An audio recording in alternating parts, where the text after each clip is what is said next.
kugira inshuti nziza. Inshuti ebyiri zari mu rugendo mu butayu.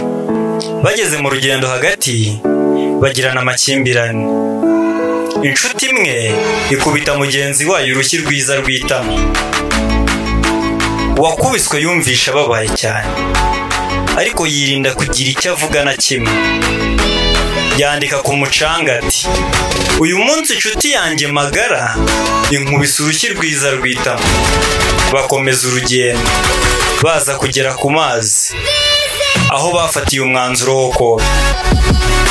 Ya nshuti yakubiswe urushyi ifatwa mu isayo, itangira kurohama. Nyuma ya nshuti ye iramutabara. Amaze gutabarwa yandika ku ibuye ati, uyu munsi inshuti yanjye itabaye ubuzima bwanjye. Inshuti yakubise urushyi ikanatabara ibaza mugenzi wayo ati, nyuma yo kukubabaza wanditse ku mucanga, ariko ubu wanditse ku ibuye, ni ukubera iki? Indi nshuti iramusubiza ati, iyo abantu batubabaje twakagombye kwandika ku mucanga, aho umuyaga wo kubabarira ushobora kubisiba.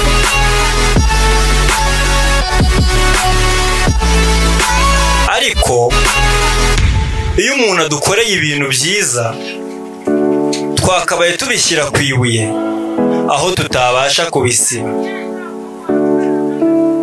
Isomo: ntugahe agaciro ibintu ufite mu buzima bwawe, ahubwo jya uha agaciro abantu ufite mu buzima bwawe.